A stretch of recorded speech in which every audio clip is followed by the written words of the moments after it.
How's everybody feeling today? You guys ready?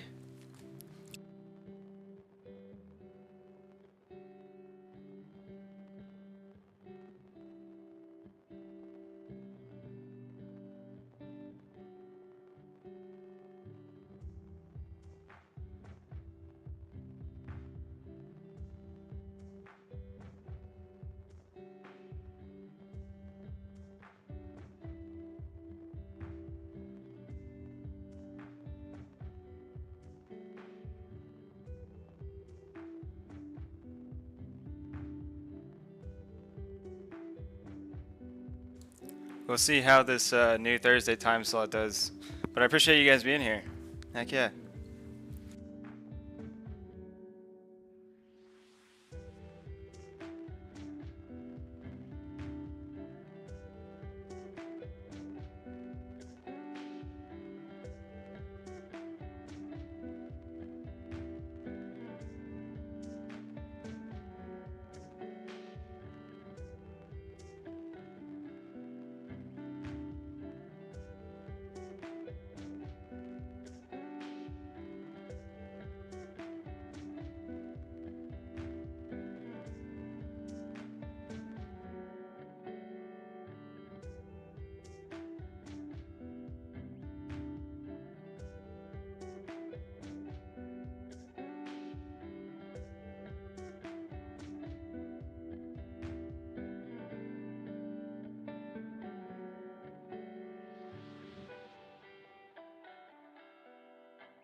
All right.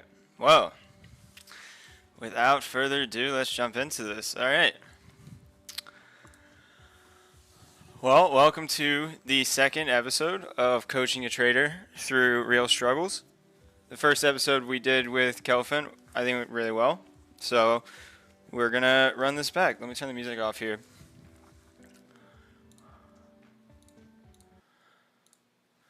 All right, first, before we jump in the call,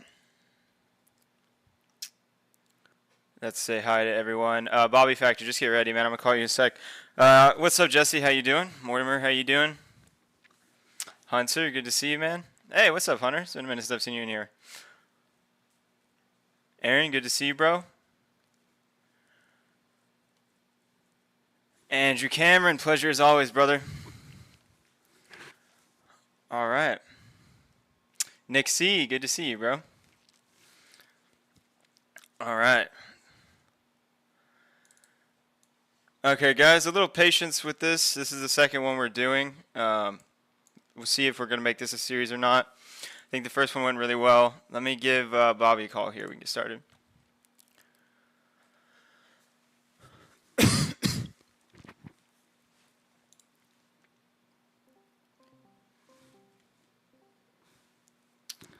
Hey, what's up, man?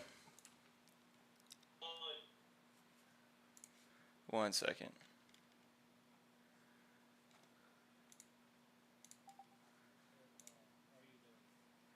Oh, I'm doing well. Okay, I can hear you now. Can you say something again? I got to get your volume right.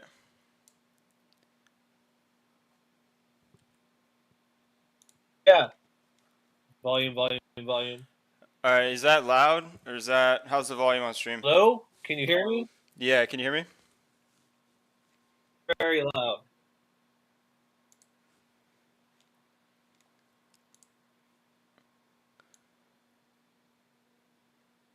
Okay, is that better? Send you a message. Oh.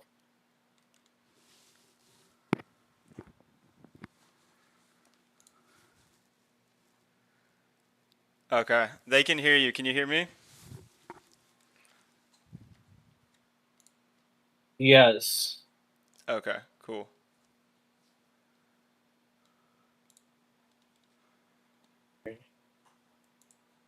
Okay, so should I just call you Bobby?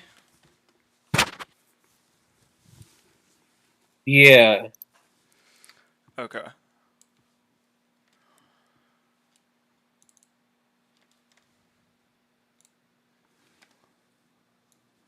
Okay, so if you had to describe your top three strengths and weaknesses as a trader, what would you describe them as?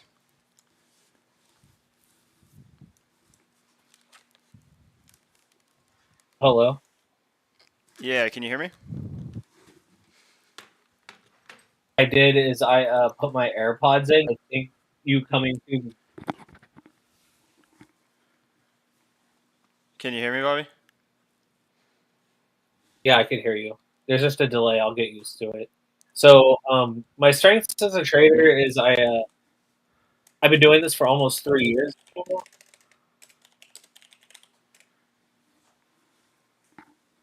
I'm pretty good with running my fixed ranges. I'm in the Franklin's Discord. Using my grip and money flow. I basically just look for deviations above and below the range with bullish and bearish divs on Market Cipher B, and a money flow trending in the direction. Here, 1 second. I'm gonna Of switch my VPN location to the US because I think that's the problem. So 1 second.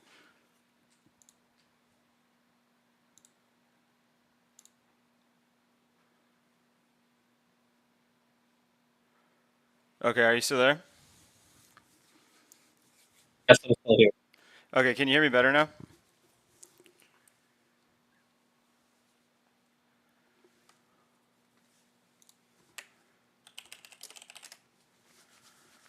Can you hear me better now? Yes, I'm still here. Hold on.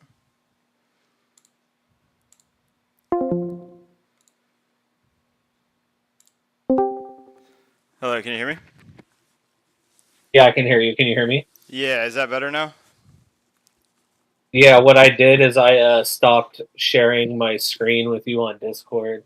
Well, I was connected to Mexico, so it should be better now. Try sharing your screen again. Okay.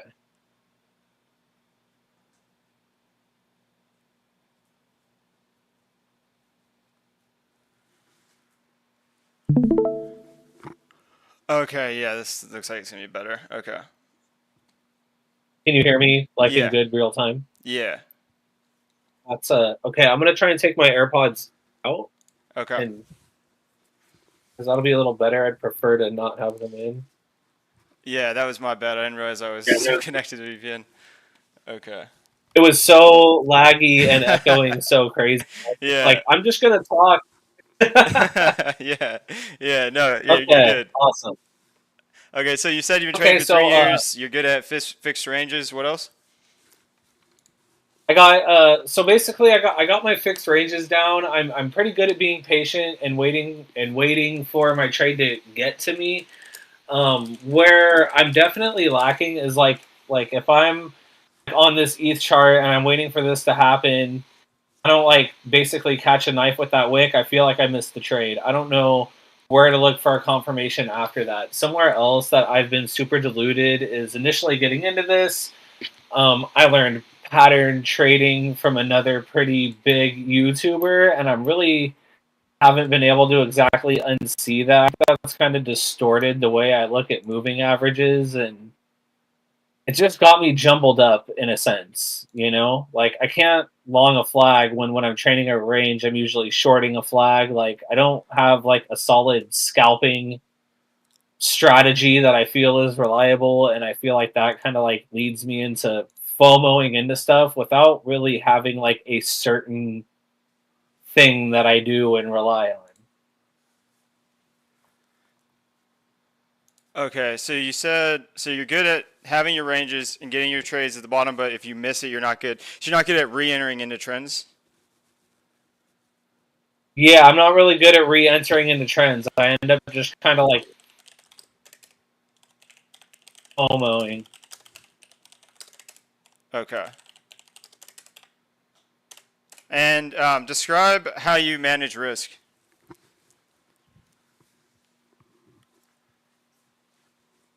Um, Usually I just make sure I have like a 3-to-1, and what I'll do is, like, if I am getting trade late, I'll either drop the level or drop the amount of money that I'm getting so that I can put my stop in like a good place where I feel like it won't get hit.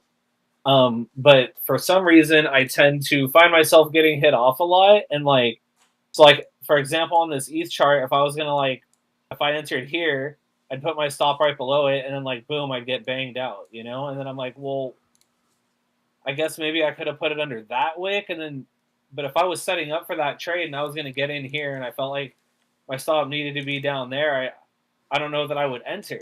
I think that I would be like, oh, I need to get like closer. I would just feel kind of the way I'm saying it, it's like I'd get lost in that situation. I'd end up entering stop basically at entry and then getting hit off, and then it would be up here. And I wouldn't know where to get in, and then I'd be like, okay, I just missed the move. Gotcha. Okay. And would you describe yourself as more of a swing trader or like a scalper?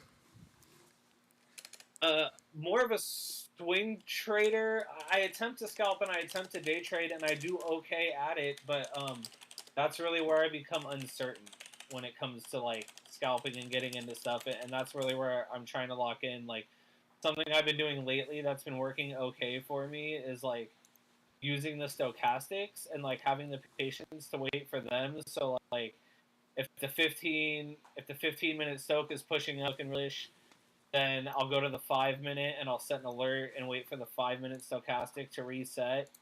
And if it looks like we're still on an uptrend, then like I'll enter on the 5 minute.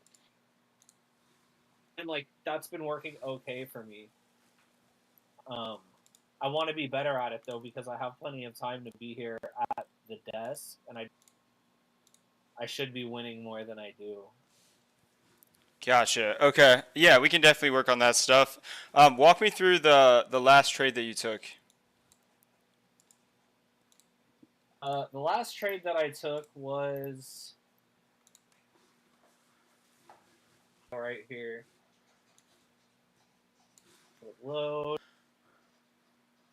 an hour.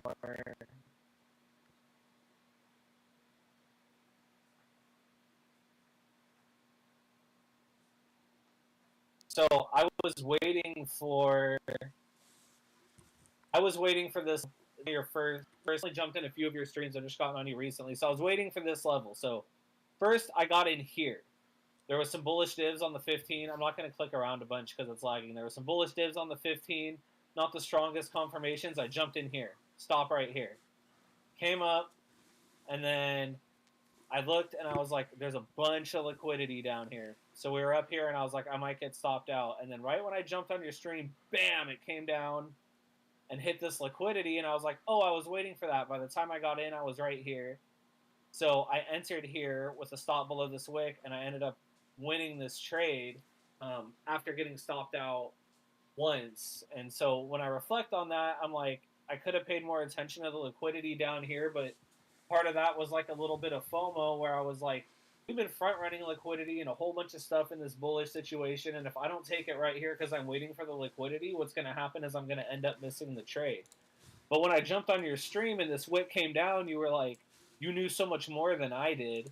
You were like, oh, we hit this EMA, and then you had this reason and that reason, and you kept saying like this can act like a spring. That's a really good trade, and I had no idea what you were talking, even though I had been waiting for it as well, right? So I'm like, there's stuff here that I could have known where I would have known to wait for this instead of kind of FOMOing in, feeling like I was gonna miss it. Yeah. Yeah. So that was the last trade you took. Was that one? That was the last trade I took. Was that one? I did try and get in on a little scalp this morning.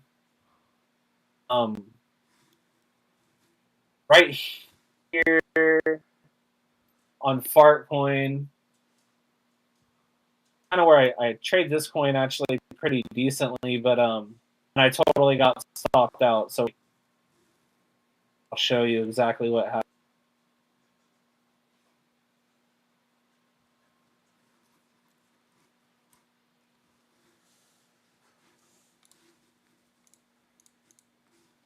to get in here, long, basically based off, deviation below the range. We came up, we hit this POC, and then we came down, and then I seen this candle printing, and the Stokes were low on the 5, and so I just took a stab here. I was like, this would be like the retest of the value area low, and if things are going to be bullish, then we're going to come up from here. I entered with a stop. I got stopped out immediately, and was like, okay, like I have this tutorial going on later. I'm just not going to try again. Yeah, well, I mean, that trade makes sense to me because you had the 5-minute break of structure, and then looks like you're getting back in at like the golden pocket. You had like a value area low confluence. Yeah, I don't have any problem with that trade. I mean, the only thing that I could tell you about that trade is that you can use range deviations to set your stop losses. So, like that stop out move down, that looks like just from looking at it, it's within the range deviation of the break of structure move. Let me switch over here.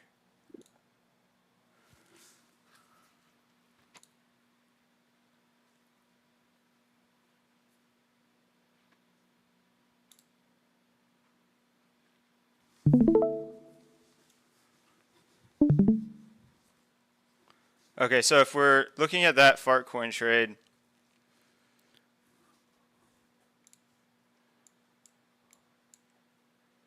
you do have a spider line right in front of you, but let's see. Let's look at what our larger time frames look like. And you were just trying to enter this as a scalp? Do you know what was your target the previous high?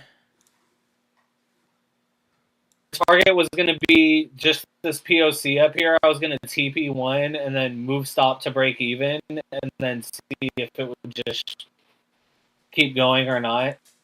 And usually I'll TP I'll get in for a decent size, and then my first TP will be, and I'll usually like sell half of the position and move my stop so that I make more than the fees. I actually like make a little money, even if it comes back down and gets me out.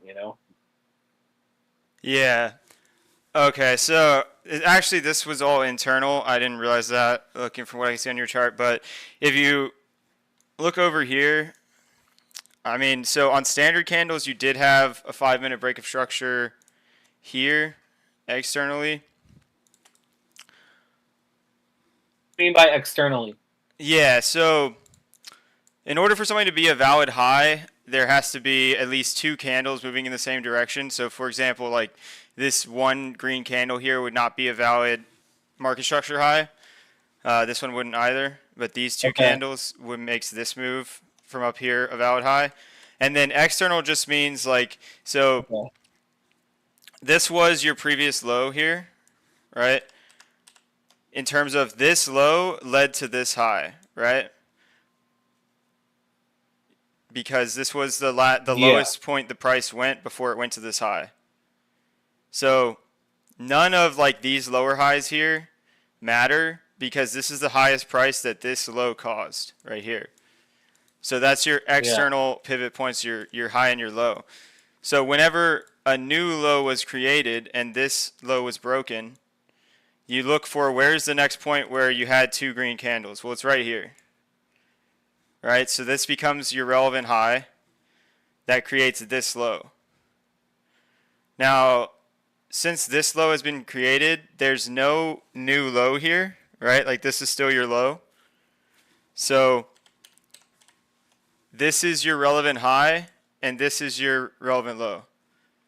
Right? This is your strong low, and this is your weak high on the standard candles. Because all of this price action that happened afterwards, including that break that we were looking at, all of that is internal between this high and this low, your external pivot points. Okay. Like even though this structure gets broken here, even though this high gets broken here, it doesn't really matter because it doesn't come above this high and it doesn't break this low. So basically, this is just ranging price action. Yeah. Yeah. So you knowing that, if you're going to take a trade here, your stop loss on the long side needs to be below this low, because this is your strong low. Because you're right to be looking at a long here because you had this 5-minute break of structure, but this is your strong low down here. So your stop loss guard should be below the strong low. Which is So why the first low basically that's over there in the beginning, that first strong where you said that makes a strong low. yeah, Like, so the reason that matters more than anything else that's happening after. yeah, so the reason that this low is strong is because basically this low's job was to break this high. Right? Like we put in this low and then we attacked the high. Its job was to break this high. And it did its job. This high got broken. So since it did its job, it's strong. So that's a strong low. So that's what you would use for your stop loss. All of this is internal. This is just ranging. So you since you like your volume profiles, you can like take the volume in here and you say, hey, I'm going to take longs beneath here, which is kind of what you were doing. And then you're going to take, shorts at the top. As long as it stays within this range. One thing I also like to look at is like Heikin-Ashi candles. So if you look at Heikin-Ashi candles, this is actually still in a downtrend because there's not 2 green candles in any of these highs. So in order to get into an uptrend again, you'd have to break this high up here. So a lot of times if I'm looking for like a reversal on a coin like this, I would be looking for both standard candles and Heikin-Ashi candles to break. But most importantly, with getting stopped out like this, you just want to make sure that you're putting your stop loss below the strong low. So a good way to figure out where that is to ask yourself, what low got us to this high?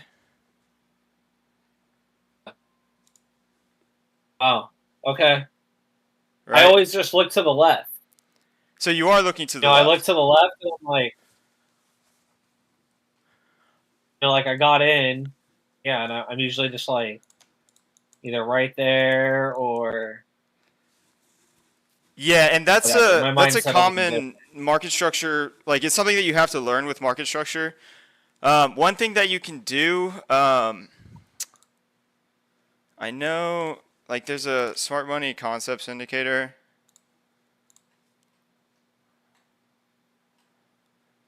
I don't know. I haven't used it in a long time. I don't know how good it is. Let's see if it shows you the right low here.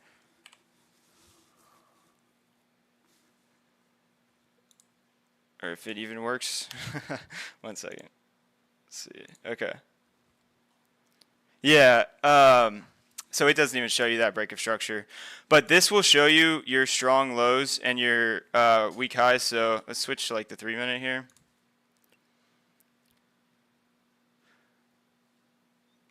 Well, it's wrong too.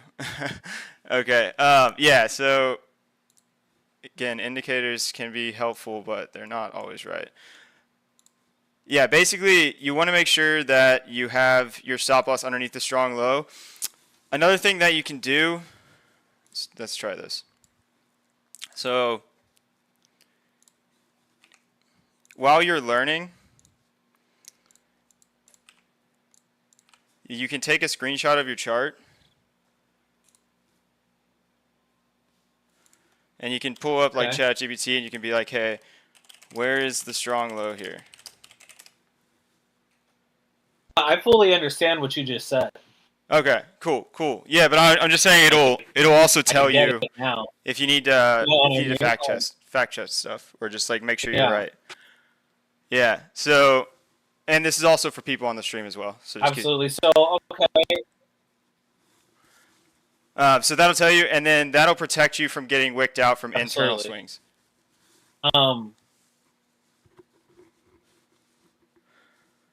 Yeah.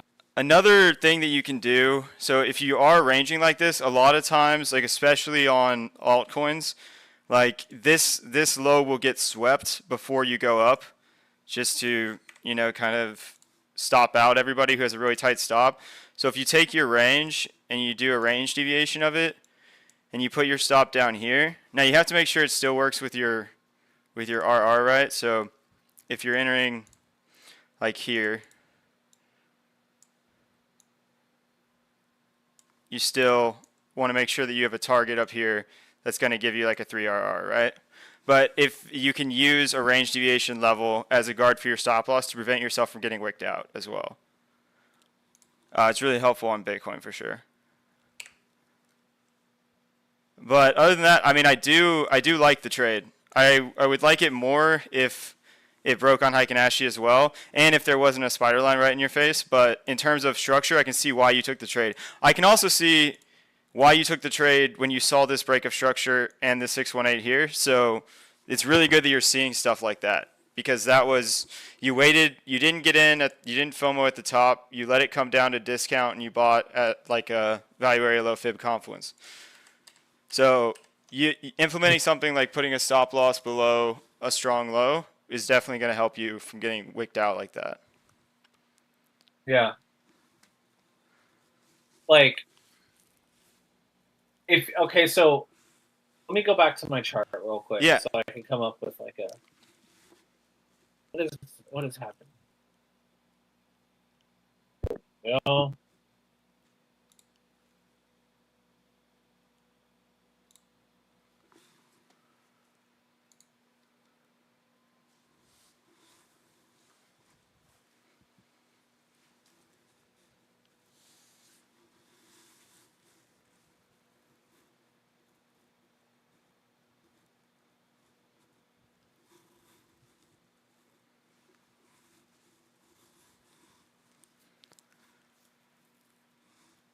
This is your RSI with 200 MA indicator where you dropped the punch in the chat the other day,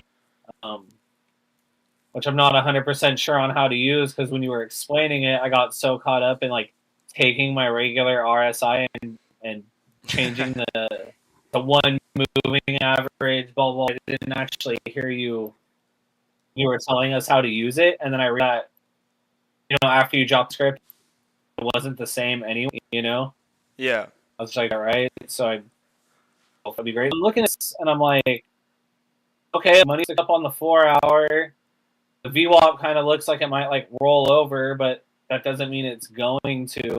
And I'm at a value area low, and I'm at a golden pocket, and Fartcoin likes to bounce off these golden pockets a lot. You could just fib this out like pretty much on its whole move up.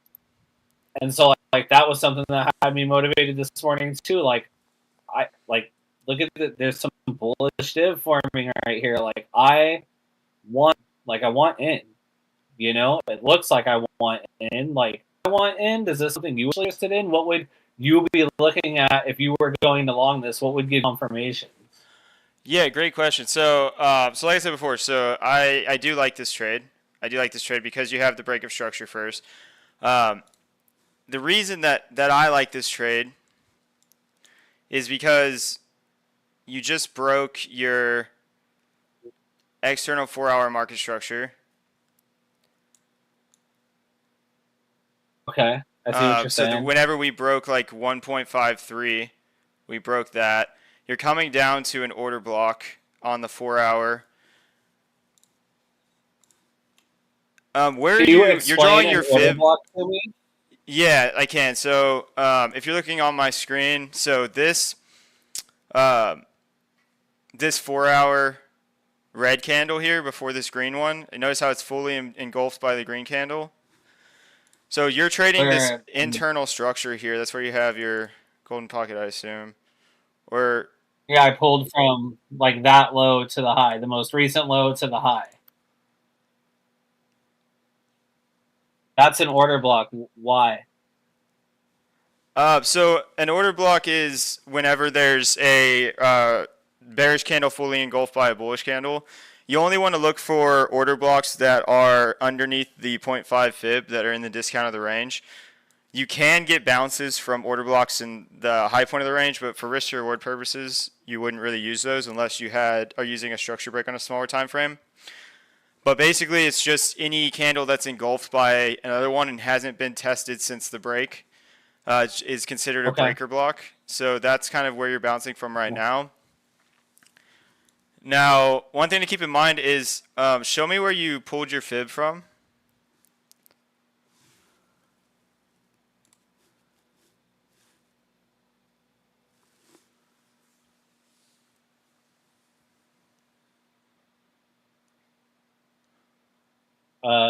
Down Okay. here, this low, Okay, so this why low did you to the choose high, that low? because it's the most recent low to the most recent high, like on the 4 hour time frame. Is that Okay. not good? No, so that wouldn't be where you'd pull your fib from, and I'll show you why. So you have it currently. Let me get rid of some of this TA here. Makes it a little more clear.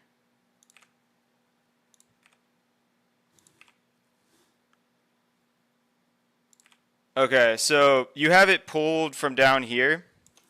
So in your market structure here, this low led to this high. This low led to this high.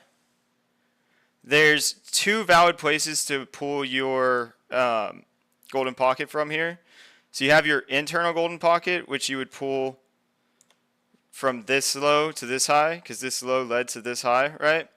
You also have your external golden pocket, which is going to be pulled from breaking this high here, which the We're low. seeing my screen, and I don't think we're able to see. We're looking at my screen, but I think you're explaining it on your screen, so we can't like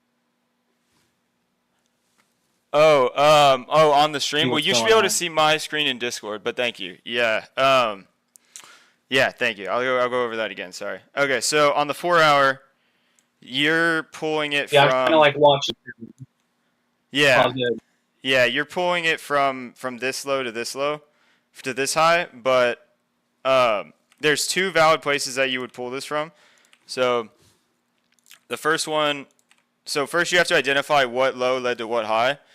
So this low led to this high. This low led to this high. This low led to this high. So if you're pulling the internal fib from that move, you would be pulling it from this low to this high, and your golden pocket would be up here at 1.45 because this next high went higher than this previous one, so it created a new swing low at that previous low. So it wouldn't make sense to pull it from the low down here because there's a break of structure in between that low, that high that was created from there, and the current high. So there's two valid ways that you would pull this golden pocket. You would pull it either from that local low that created that high, or you would pull it off the Mhm. larger structure. Okay, let me remove a lot of this stuff.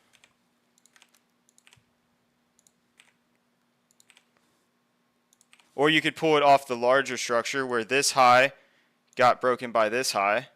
The low that got us to that new high was here, which was lower than the previous low, creating new external structure.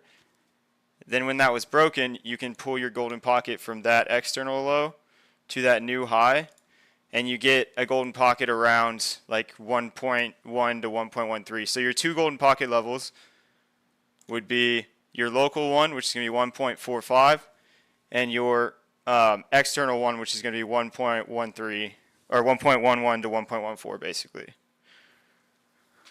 So that does change the confluence a little Okay. bit, but it still looks like this is like an 886 bounce. So in terms of your trade, yeah, it is.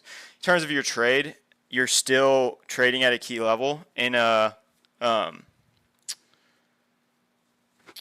at a key fib level where you can notice that Mm-hmm. notice how much cleaner the reaction is here when you have the fib pulled locally. Like you're Mm-hmm. bouncing off of the 886, rejecting off the golden pocket, and kind of just ranging here. The only thing Yeah. that would have kept me out of the trade is that 5 minute didn't break hike and structure, and that you're hitting your head on a spider line. Like if I would have taken that trade, um, I would have been looking for no higher than previous highs here. But yeah. Other than that, I mean, I think Fart's probably at least going to pull this low just from looking at it. But yeah, I don't have any problem with this trade. I think that was a good trade. I just think that you needed to have your stop loss below this strong low. Yeah, absolutely. And nobody's ever, I really appreciate that. Nobody's ever broken down where I should pull fibs from like that. And I've watched so many videos. I mean, you figure in my head, I've known how to pull a fib for a few years, but like nobody's ever like clear for any reason when they're doing it. They're just kind of like, oh, like whatever from here or here or I don't know. Um, so it just seems like I've been probably very inconsistent with that for a very time and just having it. Yeah, the thing about fibs is that if you're trying to make a fib work, you can kind of pull one from anywhere and be like, oh, it kind of reacted from that level. But you want to make sure that you are pulling it from like a valid market structure point because, yeah, otherwise, like golden pockets are really nice to enter off of, but if you just have a random golden pocket, it's not gonna give you as clean of a reaction. Um, No, and I wonder why I got front ran or why it went, it wicked so deep because it's almost like it'll kind of respect it and kind of not. yeah, Maybe you don't know because you pulled them correctly, so you probably don't know. But as I'm reflecting on it now, I'm like, okay, this makes a lot of sense why certain things have been happening. And I've just kind of been yeah. like, well, that's the nature of it. It sucks. Yeah, for Um, sure. Also, I mean, even if you draw them correctly here, like the local fib, you notice it's still cut right through it. So that will happen even if you draw them correctly, but you just want to make sure that you do draw them correctly because you want to align. The reason that they're good is the risk reward stuff I went over on yesterday's stream, and that applies to putting your stop loss behind a strong low. And so you want to make sure that you're pulling your fib from a strong low so that you can determine your actual risk to reward. Because if you're taking that fib trade, right, another thing to ask yourself is like if you had it pulled from where you pulled it from, if you're entering the mhm. trade, you're not going to put your stop loss down here. So you want to make sure you're pulling your fib from where it makes sense to put your stop loss if this was a swing trade. Okay. Yeah, that makes a lot of sense. So I okay, so with that, gonna really be looking for like a swing trade here. At the 886, so the 886 can be good on altcoins for sure. You do have a deep cross on your MACD at the 886. I don't like this structure at the 886 though. I would much rather wait for us to get more defined structure because this just looks like a waterfall. This looks like those like snake patterns that like come down sideways and then just drop on you. Um, Mm-hmm. Personally, I don't like this trade as much as like the Bitcoin trade that you took. Um, I liked Yeah. it before. Whenever you took it, I liked it. I saw what you were seeing. I would have just had my stop below this strong low, but yeah, I don't have any problem with that trade that you took. I think it's good. But let's go back to Bitcoin for a bit because I think that'll be more helpful. Um, Okay. Yeah, yeah, yeah. So right now, and see, here's another place. Is this the right one? No.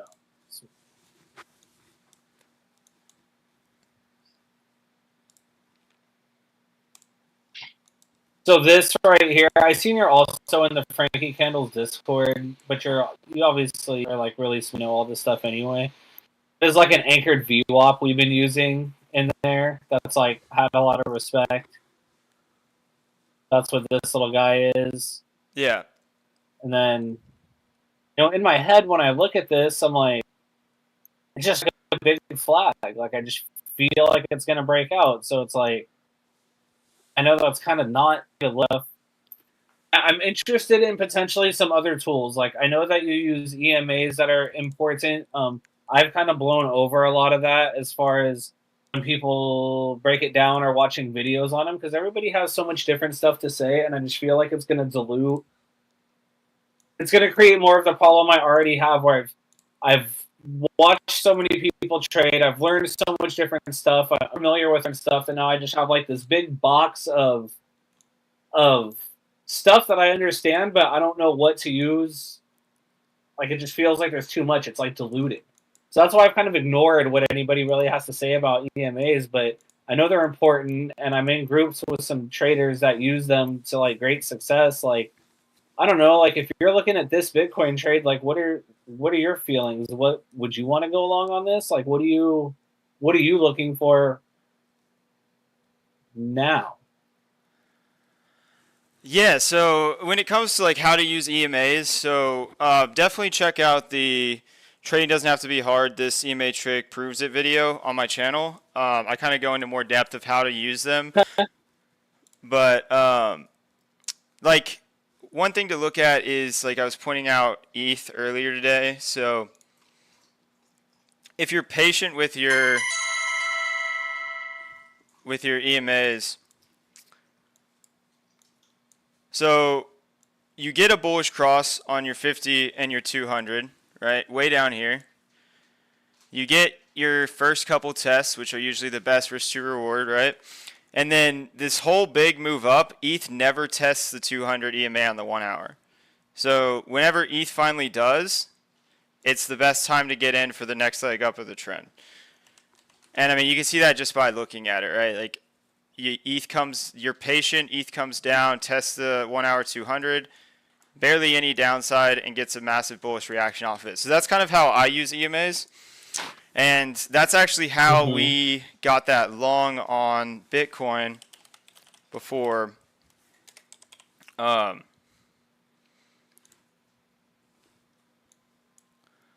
were looking at the 90-minute 200. And that was kind of what you were talking about with that trade that you took, where we were looking to buy it underneath the 90-minute 200. Gave you another chance yesterday or last night. This was dirty. This stopped me out. I was mad about this, but life goes on. But yeah, so buying underneath in these trending moves, buying underneath these higher time frame EMAs, you're going to get like a bounce.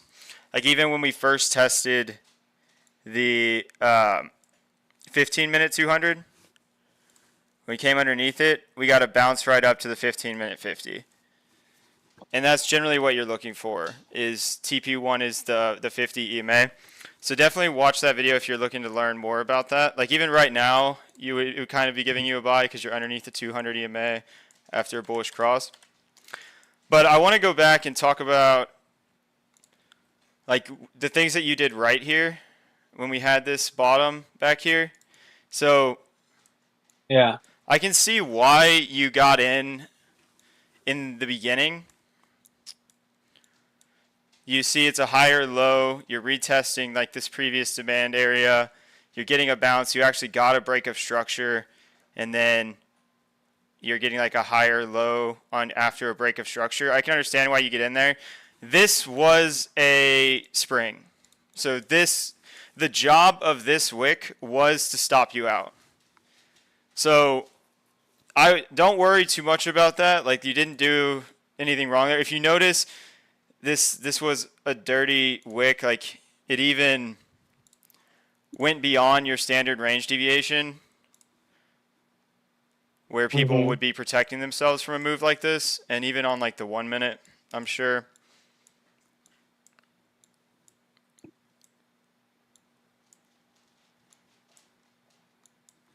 Yeah, so it only closed below the deviation on the 1 minute. I'm sure on the 2 minute wicked back up. Let's see, what time was that? 17, 18. Yeah, so it was a 2 minute wick to stop everybody out from the range deviations. But what you did well was re-entering, because there were a lot of people watching my stream at this time, and not many of them got in the trade. So I want to commend you on that as well. More of them got in on the retest trade I called out, so that was good. But being able to identify something like this, which is a liquidity grab, is really good. So that was really good too. You said that you find it hard to re-enter trends. So I think the EMA strat will help you with that as well if you watch that video. So something that I went over. So Kellephant liked the 13 EMA and the 50 EMA, so we went over kind of a strategy with that. It's pretty easy to use the 50 and the 200. So let's say you missed this accumulation range. what you're waiting for Yeah. is the bullish cross here for the 50 to cross above the 200. You notice that you got that, and then you're just watching for price to come below the 200. Your invalidation would be if this 50 comes back and crosses below the 200. So you buy down here, and then you're just watching price. You see you get a nice bounce. The EMA continues up, and you're in for the next leg of the trade. Then New York happens the next day. You get another chance underneath here. Price recovers, starts closing above. You can wait for strength if you want, and then you're in for the next move up. When you say wait for strength, like I hear people use that term a lot, or like, and like sometimes I'll try and like use like some open interest, or I'm looking at volume, like, but what exactly does that mean? Like, I see strength. Like, people say it's so sure, and I'm like, I don't. What are you talking about? Yeah, so a lot of people forget about the most basic part of trading. Look at the candlesticks. So on Heikin-Ashi candles, it's easy to tell. So if you look at this 5-minute candlestick pattern, you have a big Heikin-Ashi. It looks a strong-looking push down, right? Then you have an inside bar candle. What that means is that this body of the candle is completely inside the previous candle. Now, this is an Eastern consolidation or reversal pattern. But after that, you get this Heikin-Ashi. This would be what I would say is strength. So if you notice the body of this Heikin-Ashi candle, it completely engulfs the body of the previous one, right? And it's closing strongly in the other direction with no lower shadow. Now, standard candlesticks. Let's go back there. Standard candlesticks, you're just looking at your standard bullish engulfing candle with volume. Notice how the volume is highest in this candle versus any of the candles from that morning. Now, also, there's something in Wyckoff trading called effort versus result, where it's like, hey, so it's kind of like this candle moved 0.58%, whereas this candle moved 0.56%, and this candle had about half the volume of this candle. So if the trend was still just as strong down, that amount of volume should have resulted in like a 1% move down. So there was more effort in this candle, but there was less of a resulting move, which means that there's absorption in this candle. So whenever I see a big spike in volume like that and I see the price not moving down as far as before, I'm starting to pay attention. And then I'm also noticing, hey, we're under the 200 EMA, and then this next candle completely engulfs the previous one. That's strength. So it's just looking at the candlesticks themselves and looking at volume. It's saying, hey, what is happening within these candlesticks here? Well, the bears are trying really hard to push the price down. The bulls are absorbing those orders, and then it's completely being engulfed in the other direction. That's a reversal pattern. So it's like observing CVD based on volume and the strength of the candlestick. How much you get from the candlestick versus how much volume there was.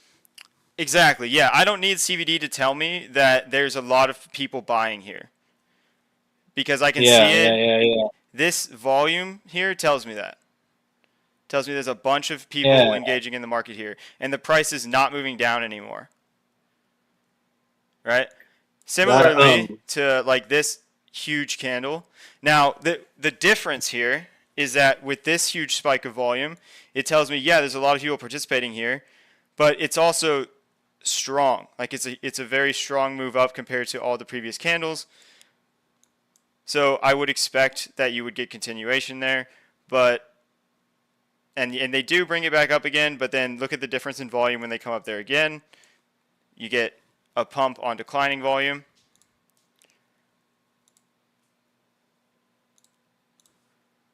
Volume declines on the way back up, and then it rolls over. It doesn't have follow through. But this would be strength as well. Even though it didn't work out this time, this is still strength. It's a pump on high volume.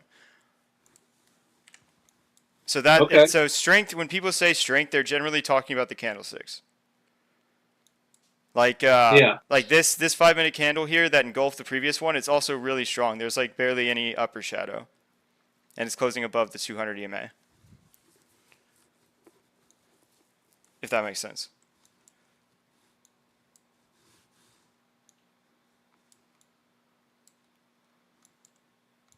I'm gonna watch that video, but these two you have in front of me are better than the 50. Yeah, so the red one's the 200 and the blue one's the 50. Okay.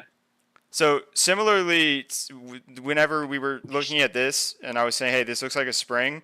So if you look at the 5-minute candle here, so tons of volume. We know a bunch of people got stopped out, right? With this amount of selling effort, the price should be like way down here, right? The price should be way down here. But what does this candle tell us? And you can look at things like volume delta to see that if you wanted to.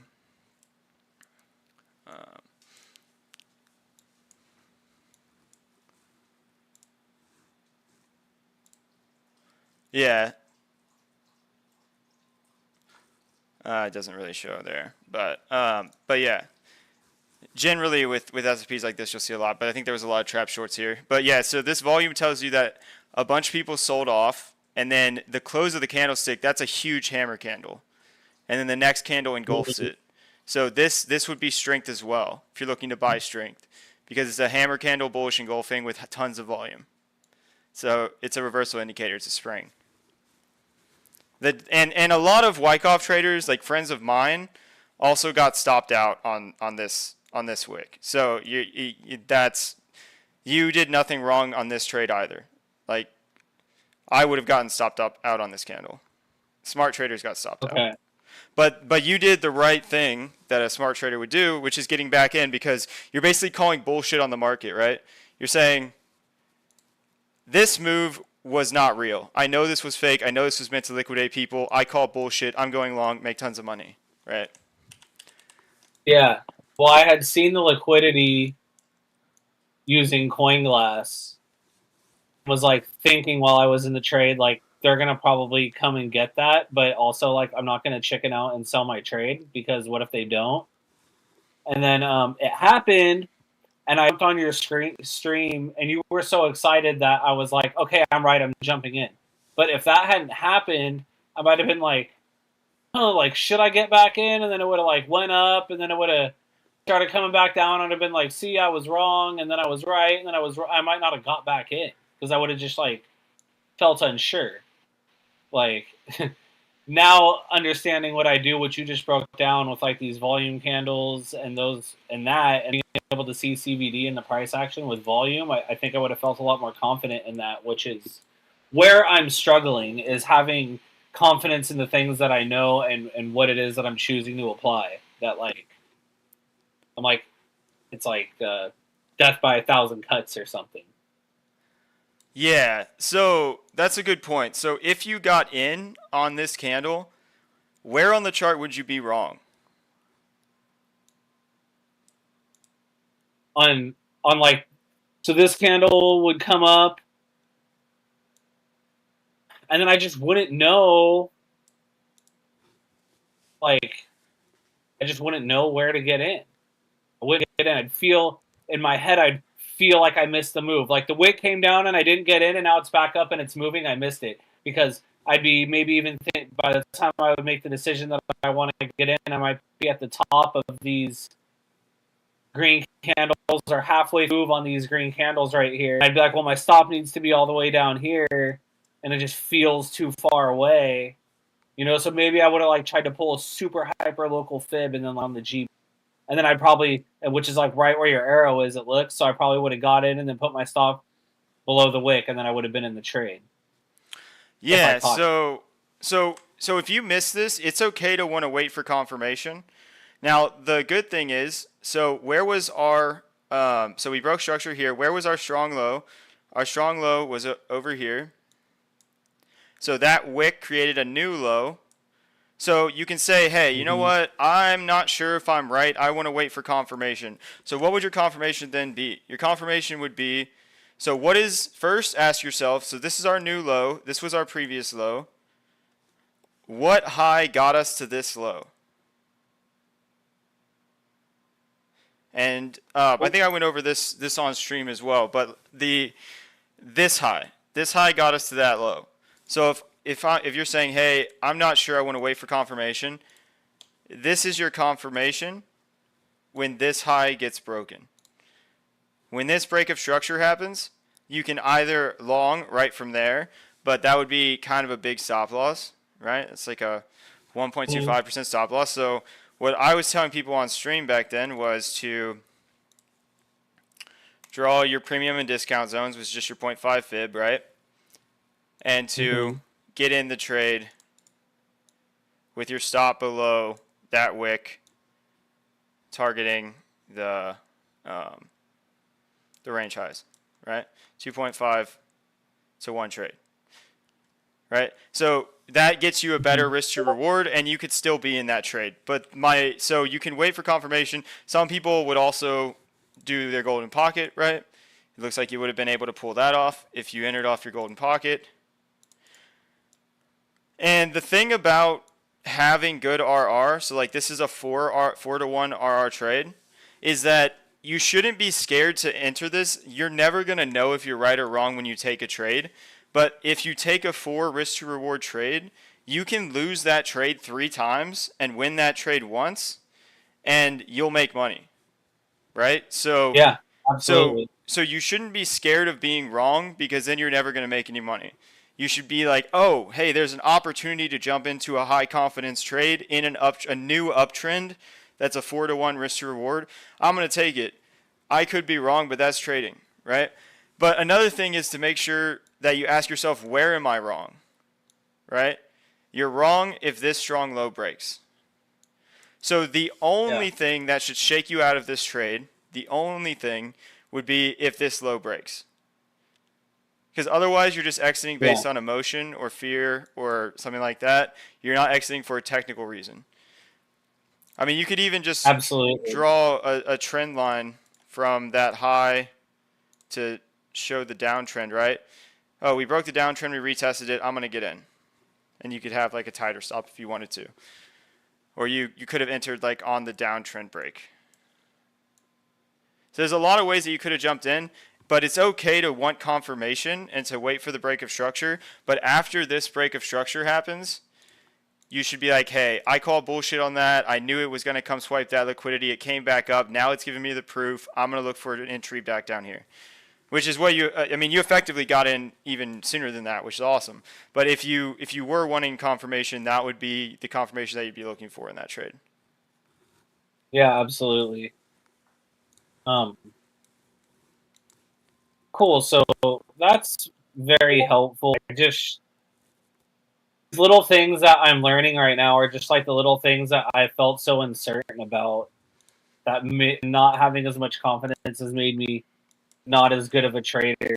What I've tried to do is tell myself that I'm not going to manually exit trades. I'm taking profit, and that's I'm in a trade. So it's made me just when I trade, because I'm like, are you really committing, or are you entering emotionally because you're not going to close it? You know, like I have to have a plan, and that's helped me commit a little harder, be a little more sure of these things before I get into them. And so kind of my way of like if you're flipping through like a bunch of time frames, there's always going to be a reason to exit your trade. There's always going to be some new piece of information you can find that's going to make you think that you're wrong or whatever, right? That's why it's important to make sure that your invalidation points for your trades is based on a strong high or a strong low, right? Like, I'm sure if you're flipping through your oscillators back here after that spring, I'm sure you could have convinced yourself there was a reason you're wrong here. Or I'm sure whenever you broke this internal low, you could have been like, oh, I'm wrong. We just lost the golden pocket. I thought it was going to hold. We broke our downtrending momentum here. Like, let's say you entered the long here, right? Break of downtrending momentum, put your stop below the spring, targeting the top of the range, right? And then you saw this trend line break. You saw that the golden pocket that you got in from,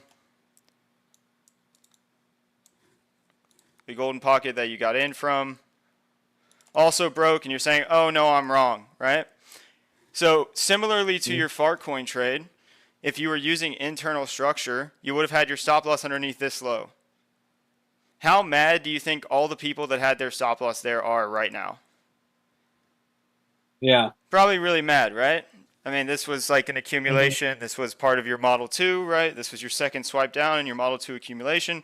They were right. They entered long at the golden pocket, following all their rules, and they just put their stop randomly underneath not a strong low, got stopped out, and then watched the price moon.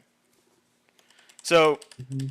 you want to make sure you're using structure as your stop loss. So even if things look rickety, there's so many times where I've entered a long trade and then it has continued going down towards the strong low. Oh no, I'm going to get stopped out. I'm going to stop. Boom, right?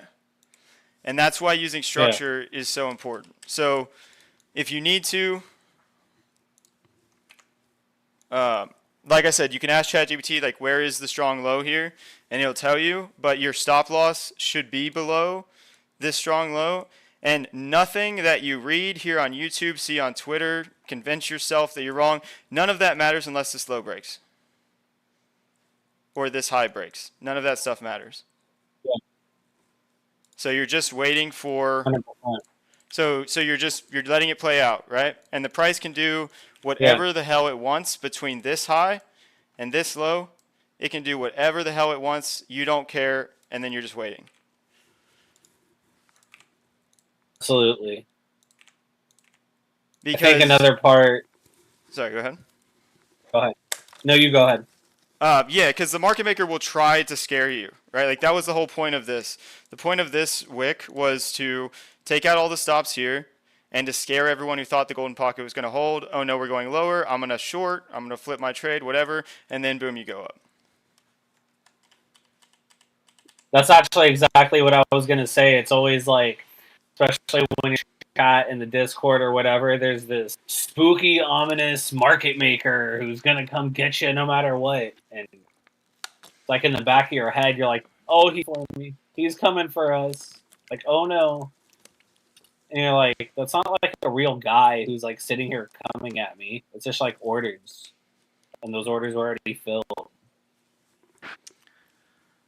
I don't know. Yeah, Maybe so that it's sounds not a childish, but guy, that's how it right? plays But out. it's generally like In an my algorithm head. and it's bots and it's like like VCs will Yeah. push the price. Like this was a market maker doing this to swipe all of the shorts from the range and to enter a big long position because the VC is spending a lot of money going long, right? So if they just market ordered the long like here, it would send the price like this and they'd get a terrible fill. But if they push the price down here Mm. first, everybody who sets like trigger shorts for if the low breaks or if this low breaks, everybody who's long from back in this whole range, all of these stop loss liquidity orders get triggered. They get to build their huge long position down here with very little slippage. Yep. Yeah. Yeah, So yeah, it's yeah. not No, some I dude who's understand like all that. trading against you, but it's just like in order to get liquidity.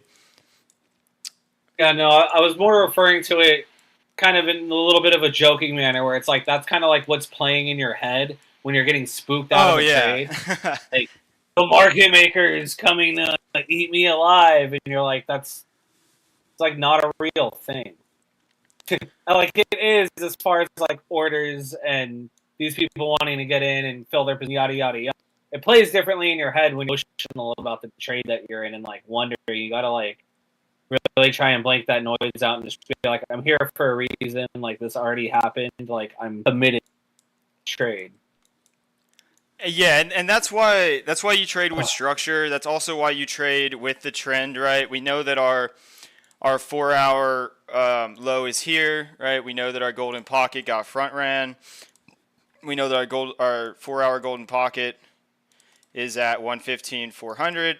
Everybody's expecting it to come down here, which it might. I mean, we've been talking about that sweep trade for a while, but we've been getting like this was a Model 2 accumulation. This was a Model 2 accumulation.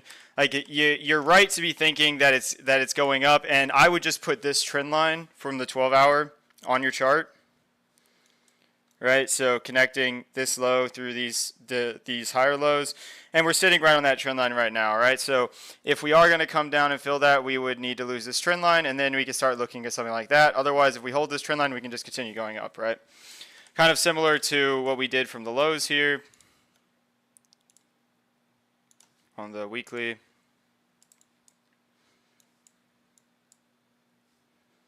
Or on the daily, I mean, sorry.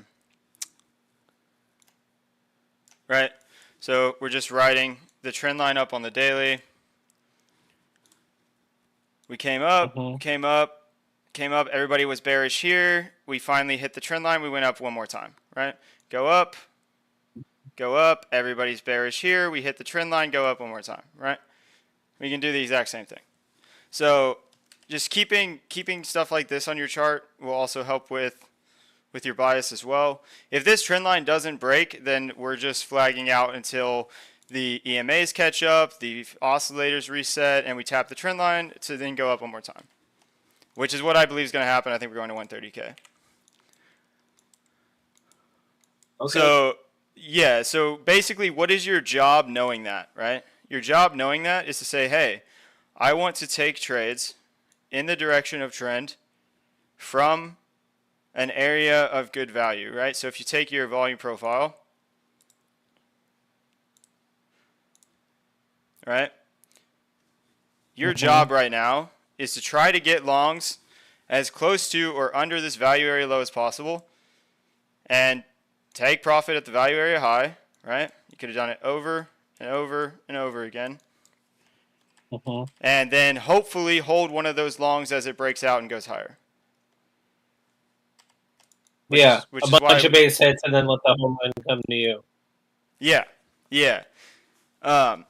So understanding the bigger picture, like zooming in is a privilege, but we have to understand the higher time frames before we can zoom in like that, because that accumulation, that Model 3 or Model 2 accumulation that happened at the value area low.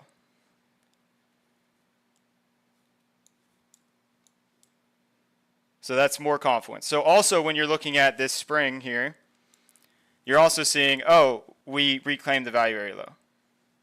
And if you were looking for an entry, you could have looked at the entry on that value area low as well.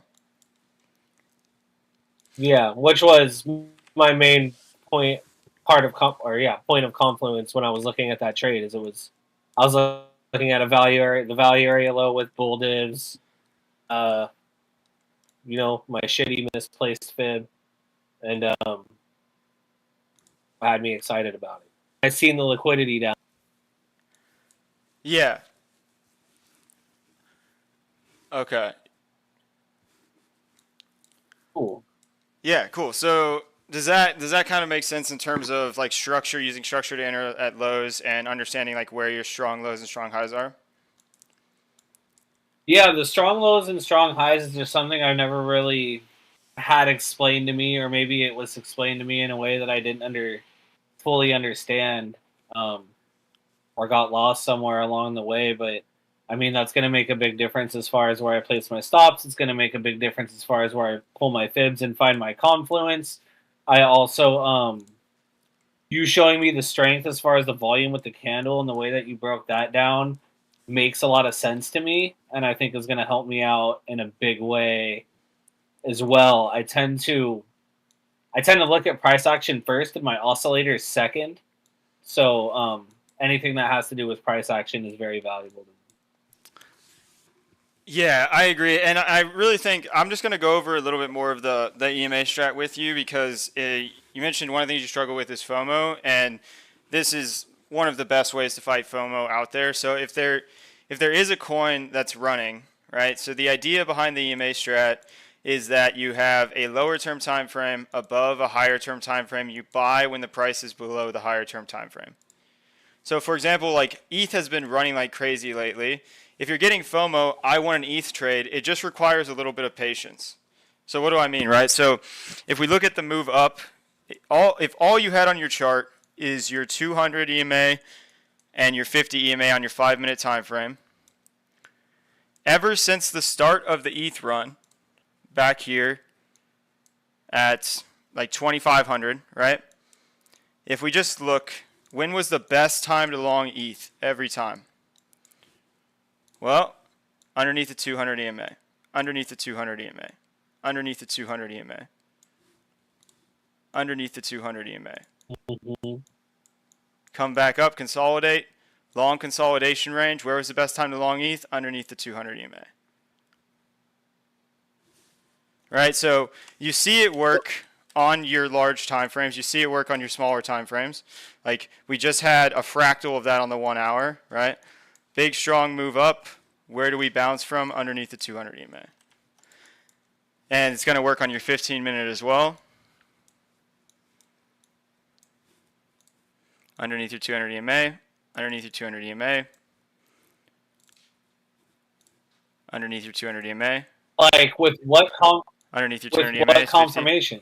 Just like so your invalidation is if your invalidation for this trade is if your 50 EMA, your slower term time frame, closes back below your 200. And your first target, if they're gapped really large, like up here, your first target is going to be that previous EMA, your 50 EMA.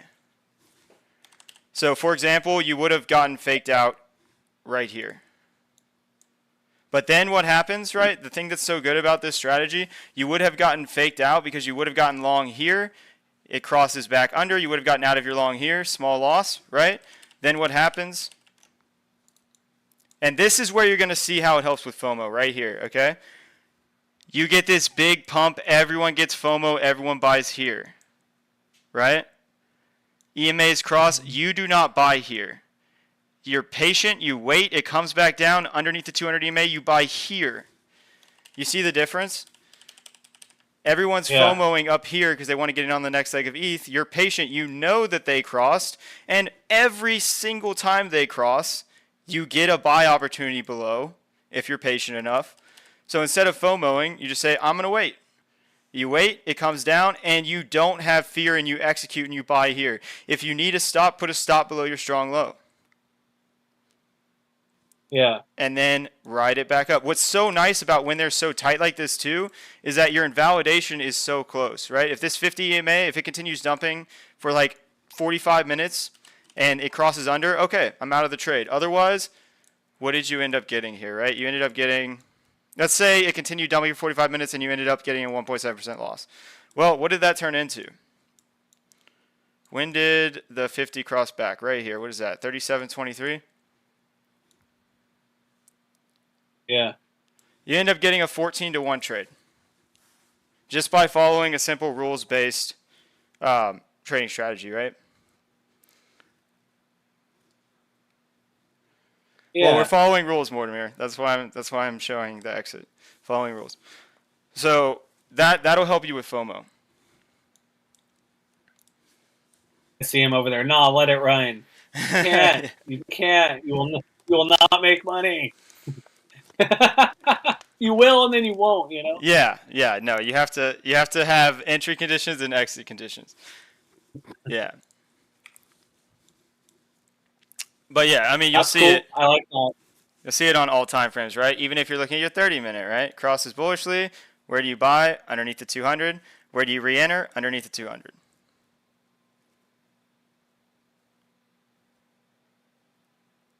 So yes, sir. One other thing, like I said, I have this indicator right here. Your RSI with the 200 EMA on it, kind of similar to where it broke down. You're probably doing the same thing, right? You only have the 200. I'm sorry, say that one more time. I think it's a catch how you actually use it because I was too busy trying to make it. I have your RSI with the 200. I think it's right here. You put the plan. Yeah. So the way that I use that is if the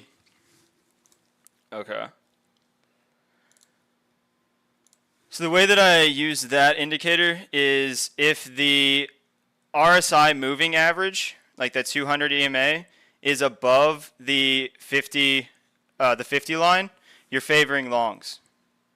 And if the moving average is underneath the 50 line, like notice when did this this consolidation trend up here, this model. It looks way better on gold, but I guess you'd call that a model one distribution. But when did it really start to go bearish? Let's put a vertical line at when this 200 SMA dropped underneath the 50 line. It's an SMA, by the way, not an EMA. But right here, right? So you drop under right there, you get a little stop hunt, and then boom, you fall off a cliff, right? When did price action durably get bullish? Well, let's see, right there, 200 SMA cruises above the 50 line. Oh, bull mode's on, it's time to take longs. So that's the first way. You can use it as bias, right? Whenever this SMA is underneath the 50 line, I'm biased for shorts. Whenever this SMA is above the 50 line, I'm biased for longs. And the signals on there are when price action crosses above or below this 200. So, for example, you get like a buy signal here, price crosses above, right? And then you get sell signal, price crosses below here, price goes down. Those are they're good, but they have to be used in context, right? Because whenever you're consolidating, you're going to get like a bunch of signals back and forth, right? But if you're like sitting in a long and you're like, oh, should I take profit? Like, let's say you got long here, you might take some profit here, get back in here, etc. But it also works on different small time frames. But the major thing to use is just understanding your bias, right? So if it's above the 50 line, you're looking for longs. Like here's your 1 hour.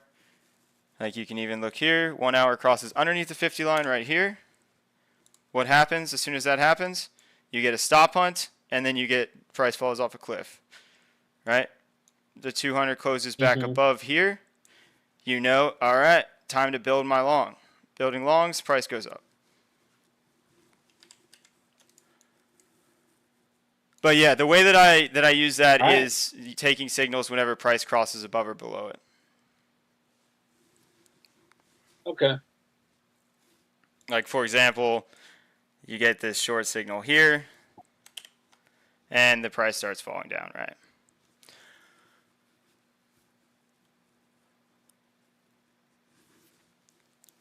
And that's just a way to control bias with the moving average. Okay, cool. So it's been about an hour and a half. I do have some stuff to do. So we covered a lot of the stuff here. I thank you for jumping on the call. It's never easy to share, to be vulnerable in front of other people. So really appreciate you letting me talk to you on camera here. Absolutely, man. Thank you for having me. I've seen you drop this in the chat, and as like a really, really good opportunity that I was like really, really stoked to be here and learn from you after watching your lives. So like I'm so grateful for everything you showed me, and I'm super grateful to be here, and you're awesome for doing this.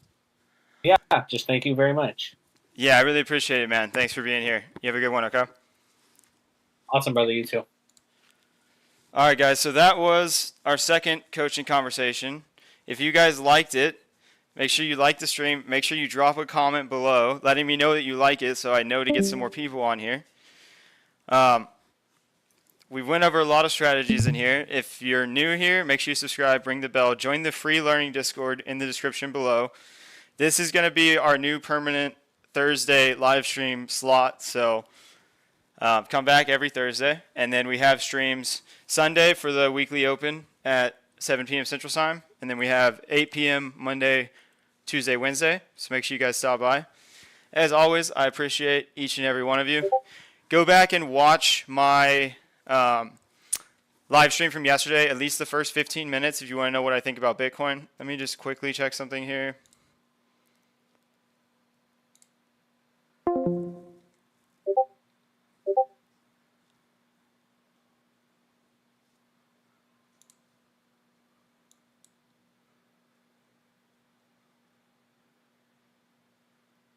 Yeah, the alert's still at an internal break at 35.52 for everyone watching that with me. Yeah, nothing has changed. I still think, like I said, the trend line that I showed him, make sure you have this trend line on your chart. I still think what I thought before. I think we're going to 121 from there. I think we're going to 123, close above 123. We're going to 125, close above 125. We're going to 130. Still think that's true. If we lose this trend line, we're sweeping the liquidity into the golden pocket at like 115.3.